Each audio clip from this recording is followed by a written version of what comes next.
All right, we get a lot of questions regarding this topic. How does the 10% savings work on the utility bill? So what we're going to do is we're going to turn you all into experts on this so that you can be able to explain this and you'll have access to these exact slides. They're part of our customer or subscriber impact presentation. So just take a few minutes and bring you up to speed. It's always good to remember that 90% of the credit that anyone receives on their bill pays for their clean energy, and 10% is what they save. That's the guaranteed savings. So let's look at what an actual bill looks like and how this program works. So first out, let's just say you take somebody's bill without common energy on it.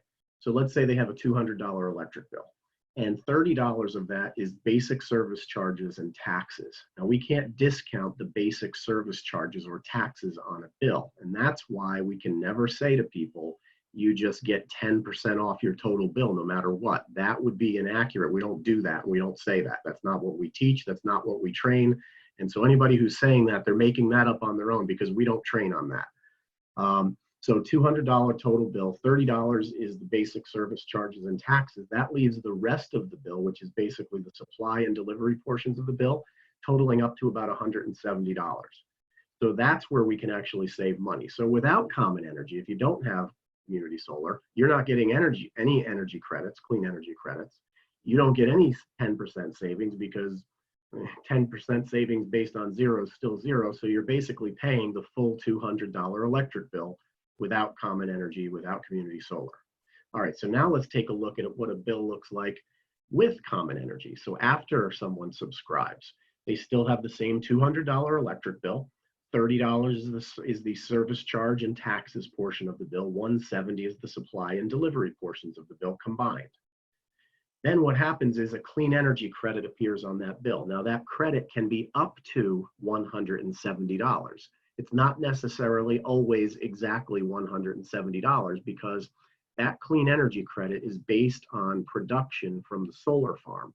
So in months when there's a lot of sun and longer days, like in the summer, that will be $170 clean energy credit that appears on the bill.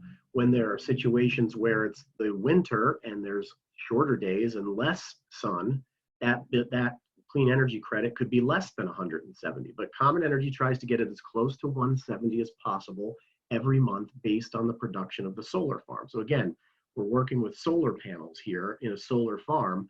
So you have to go with whatever the production is that month. So let's say they receive the 170, and that's the credit that they receive on the bill. Well, 10% savings is based on that $170. So if you take $170 and you multiply that by 10%, that's $17. So $17 is what you subtract from the total utility bill, which is $200, making their new bill that they pay at the lower price through Common Energy's payment platform $183. That's how the program works. Very simple. And it works every single month, month after month after month for 20 years. So another way to consider is to just say to people, for every dollar that you receive in clean energy credits from the solar farm, you pay only 90 cents. The same way of saying what we just showed you there.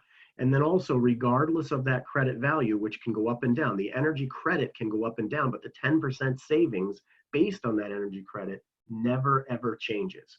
So if we look at a utility bill, each month our subscribers receive a clean energy credit on their utility company's, local utility company's statement. They can receive that electronically or log in to see it, and it lowers their energy costs. So let's look at what one of these bills looks like from National Grid. So this is Matthew from Schenectady, New York, and you can see that in here, the community net metering adjustment is $69.68 in the delivery section of the bill. And then under the supply section of the bill, $62.41. So those two credits, when you add those together, and then you take the basic service charges, which is $17, and then you also take in the taxes and whatever charges are in there altogether, plus they receive a 41-cent paperless billing credit for getting onto paperless billing. That's great. When you add all of those things up, it basically leaves $16.93. That's the amount that is basically the basic service charges that we cannot impact. Okay, so just to give you an idea, someone will never see their bill be actually zero from their utility company. But again, they don't pay this. This is just to show them that we're offsetting the delivery portion and the supply portion. We're not offsetting the basic service charges and taxes. So they get that bill from the utility company to see the amount of credits they're receiving, and then they don't pay that bill. Instead, they receive the statement of savings from Common Energy showing them the summary of everything that happened during that month. And it's a lot easier to read, that's for sure. So the original utility bill, if we added up all those things on the previous bill, Matthew had $149.02 electricity bill. Well, he received $132.09 in credits from the solar farm. So 10% of that is $13.21.